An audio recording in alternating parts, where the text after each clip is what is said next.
Bonjour. Si vous suivez un petit peu mes vidéos, vous savez que j'ai monté cette machine Adrien Sense de 6,5 cm sur ma Liva 2 et que j'ai constaté qu'elle avait d'énormes fuites au niveau des glaces.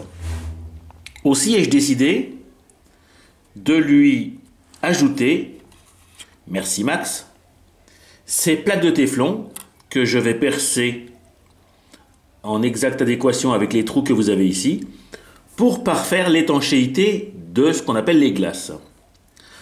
Les glaces sont les surfaces lisses qui permettent à la machine oscillante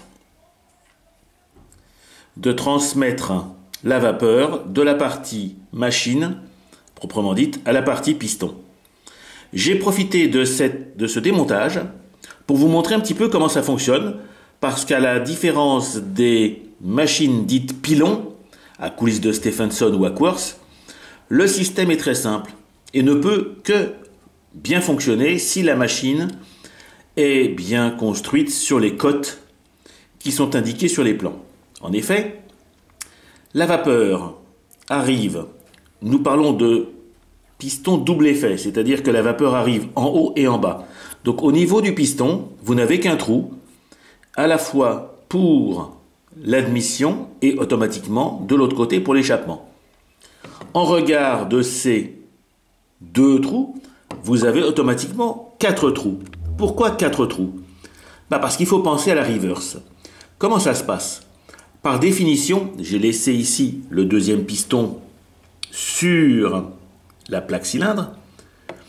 Par rapport au positionnement de l'axe par rapport au vilebrequin, la machine tombe dans un sens ou tombe dans l'autre. Tombe, enfin, comprenez le mot. Va dans un sens ou va dans l'autre. C'est pour ça que, en fonction du binôme haut-bas ici ou haut-bas ici, suivant le positionnement du cylindre, la machine tourne dans un sens ou tourne dans l'autre. Donc, si les ajustements sont faits correctement, c'est-à-dire qu'en fin de course, si le trou du piston ici tombe bien face à l'un de ces deux-là, et son jumeau contraire par rapport à l'axe tombe exactement aussi au même endroit, la machine ne peut que fonctionner correctement. L'inversion ici, si vous vous en souvenez, se fait par cette tuyauterie qui, via cet axe pivotant, envoie la vapeur sur l'un des couples ou l'autre couple. Deux petits trous. Vous voyez, c'est vraiment très simple. Les tuyaux ici arrivent sur les petits trous ici. Je l'ai déjà dit et je le répète, la machine oscillante Adrien Sense est censée être réalisable sans tour ni fraiseuse.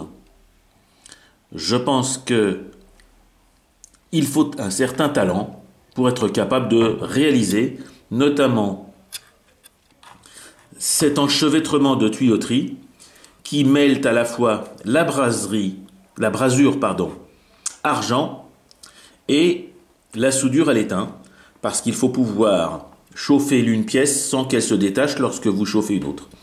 Tout est indiqué sur les plans. Le plan Adrien Sense est très connu. La machine oscillante est très connue.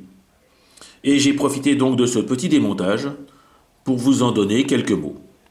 Voilà, j'espère que ça vous éclaire un petit peu plus sur les principes de base des machines à vapeur. Je rappelle encore une fois que nous ne disons pas moteur à vapeur, mais machine à vapeur, parce qu'au contraire des moteurs qui génèrent en eux-mêmes leur propre énergie, les machines à vapeur ne peuvent fonctionner que si elles reçoivent l'énergie venant d'un générateur de vapeur. Exemple, une chaudière. Parce qu'on ne dit pas non plus une chaudière, on dit un générateur de vapeur. Voilà, c'était juste un petit clin d'œil pour nos amis puristes. Voilà, donc petit piston double effet. Vous remarquez que j'ai poncé finement les glaces et qu'elles brillent. On peut presque appeler ça des glaces. Et j'espère que je vais pouvoir récupérer un petit peu d'énergie sur cette machine pour donner un peu plus de niaque à ma chaloupe liva 2. Au revoir les amis.